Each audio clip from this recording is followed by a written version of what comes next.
तो युद्ध के 2 सालों का हिसाब आपको दे उससे पहले रूस यूक्रेन युद्ध की 10 बड़ी खबरें आपको बता देते हैं। तो पहली बड़ी खबर क्या है? रूस के सबसे बड़े प्लांट पर हमला हुआ है।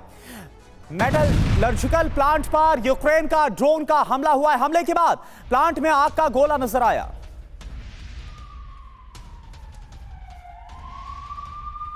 अगली बड़ी खबर, रूसी सेना ने यूक्रेनी इलाकों में बमबारी की है। नाइपर नदी के आसपास के इलाकों पर बड़े हमले को अंजाम दिया गया। ग्लाइड बम से रूसी सेना ने तबाही मचाई है। और तीसरी बड़ी खबर, यूक्रेनी सेना का रूस में बड़ा हमला। रूसी ग्लाइडिंग FAB ने बम वर्षा की है।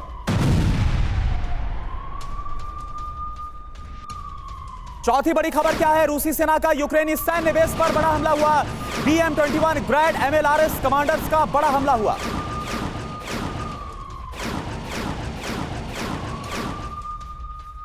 पांचवी बड़ी खबर, रूसी सेना के काफिले पर बड़ा हमला। यूक्रेनी सेना ने ड्रोन से बम गिराए। कई रूसी सैनिकों के मौत का दावा। एक और बड़ी खबर, युद्ध क्षेत्र में यूक्रेनी अब्राम्स टैंक का बड़ा एक्शन देखने को मिला है। अवदिव्का में रूसी ठिकानों को निशाना बनाया गया।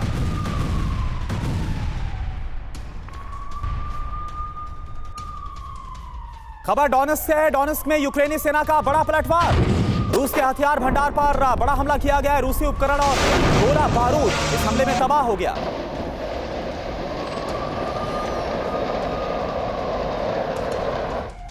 आठवीं बड़ी खबर, यूक्रेनी शहर अवदिव्का पर रूस का बड़ा हमला हुआ है। हमले में तबाह हो गया पूरा का पूरा इलाका।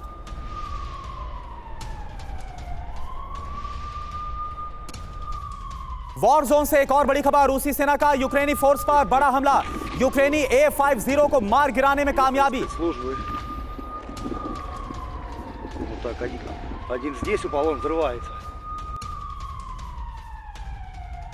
और वहीं रूस की डिफेंस फोर्सेस का बड़ा एक्शन देखने को मिला है वॉर जोन में। यूराल की तैनाती कर दी गई है। एंटी एयरक्राफ्ट गन है यूराल। यूक्रेनी F-16 को मिलेगी कड़ी टक्कर इससे।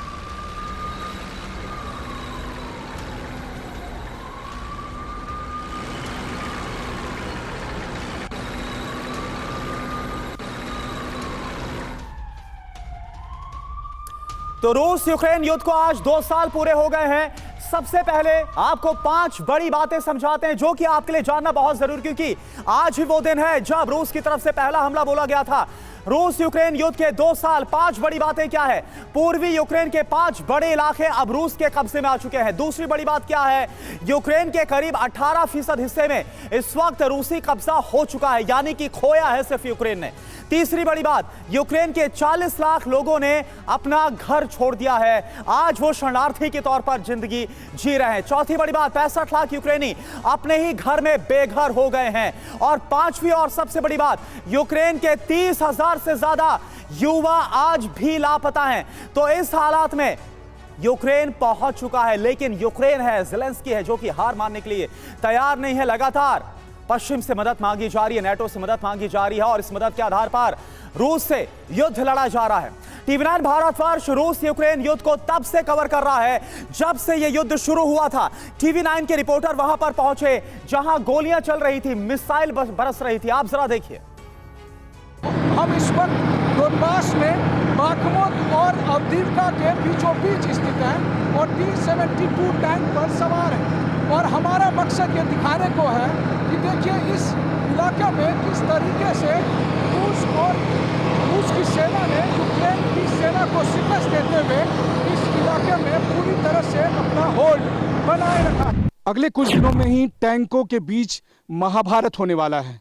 एक तरफ रूस के टैंक होंगे, दूसरी तरफ अमेरिका, जर्मनी और दूसरे यूरोपीय देशों के द्वारा दिए हुए यूक्रेन को वो सब टैंक होंगे, चैलेंजर टैंक, अब्राहम टैंक। और इन सब से जब लड़ाई होगी तो सबसे बड़ा सवाल यही है कि इस कुरुक्षेत्र में जीतेगा कौन, किसका हथियार ब्रह्मास्त्र साबित होगा, कौन इस हथियार से अपने विजयश्री के पताका को फहराएगा।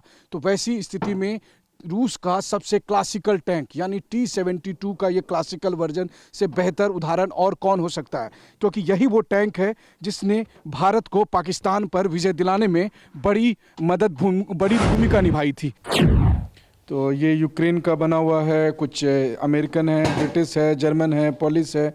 तो ये वो सब हथियार दिखा रहे हैं और बता रहे हैं कि हमारी सेना ने इनका इस्तेमाल, इनको दुश्मनों को मार के उससे हासिल किया है और इसको एक मोनूमेंट के तौर पर, यादगार के तौर पर इन्होंने रखा। देखिए, ये एक टैंक के ऊपर का हिस्सा है जो निकलकर बाहर आ पड़ा है।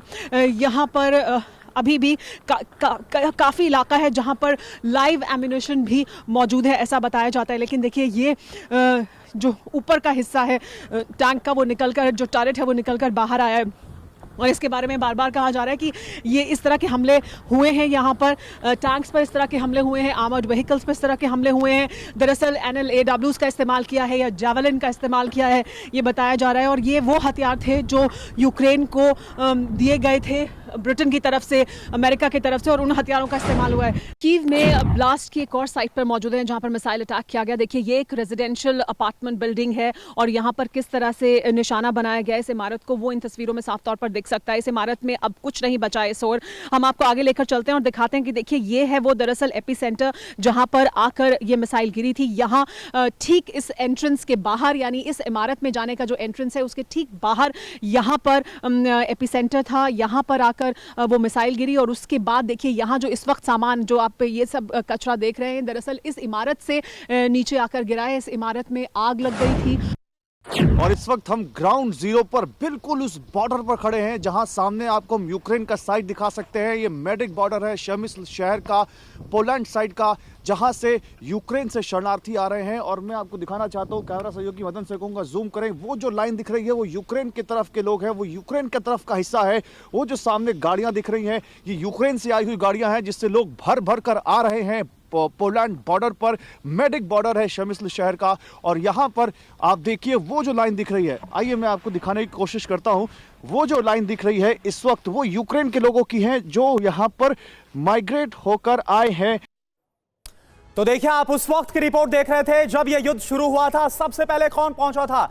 TV9 भारतवर्ष वहां पर पहुंचने वाला चैनल था।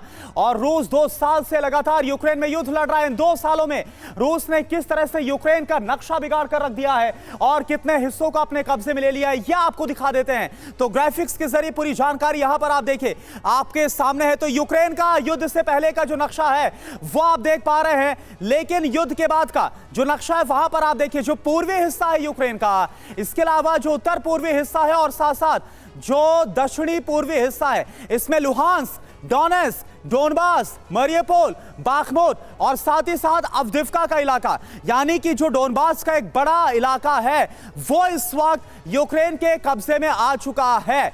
तो ये जो हालात हैं वो हो चुके हैं 2 साल के बाद। लगातार जो रूसी कब्जा है वो बढ़ता हुआ नजर आ रहा है। दोनों मैप के जरिए हमने आपको समझाया। इधर एक और बड़ी खबर इससे जुड़ी, आपको बताया पुतिन के गुरु अलेक्जेंडर दुगिन का बयान फिर से सामने आया है और उनकी तरफ से कहा गया कि पूरे यूरोप में, अब ये जो बयान है वो सुर्खियों में, क्या बयान है ये आप जानिए। पुतिन के गुरु अलेक्जेंडर दुगिन ने बयान दिया था, ये युद्ध इतनी जल्दी नहीं होगा खत्म, रूस जीतेगा या फिर दुनिया खत्म हो जाएगी।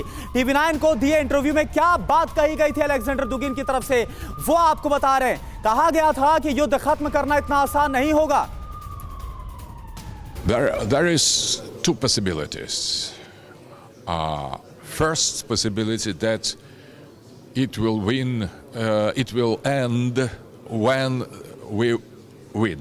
In that moment, it's not too early. When it is not too easy as it happens.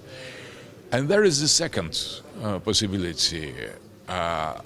This fight will end with the end of the world, because whether we win or the world will be destroyed, because I'm absolutely sure that this time Russia will not be overcome by enemy. We don't tolerate any other solution and the end of this war except the victory. And in that, all our people, our state, our president, all of us are totally in accordance. I'm sure that there is the big fight now, not between us and the Ukrainians, not between Russia and the collective West, not only, but the main struggle today is against the human beings, between human beings and the evil power that attack every country, every culture, every people. And this black power want to destroy the spirit, the soul, the truth, and replace that by conventional wisdom, by fake news, by totally perverted anti-human pseudo-civilization. And Dasha was assassinated precisely for defending not only Russia, not only the Russian world, but the humanity, the soul, the dignity of the spirit against this anti-civilization. तो देखा आपने कितना स्पष्ट कह दिया गया था Vladimir Putin के गुरु अलेक्जेंडर दुगिन की तरफ से, या तो रूस जीतेगा या फिर दुनिया खत्म होगी। और एक और बड़ी खबर आपको बताएं, यूक्रेन युद्ध में बड़े विनाश की आशंका जाहिर की जा रही है। रूस में परमाणु युद्ध की तैयारी तेज हो गई है। पुतिन ने परमाणु हथियारों को अपडेट करने का आदेश भी दे दिया है। तो क्या 2 साल बाद अगला कदम विनाशकारी कदम होगा परमाणु युद्ध?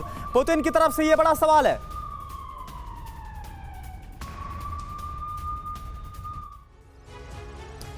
तो यह साफ नजर आ रहा है कि कैसे परमाणु युद्ध की तैयारी हो रही है और इससे जुड़ी बड़ी अपडेट क्या है, जानकारी आप जान लीजिए।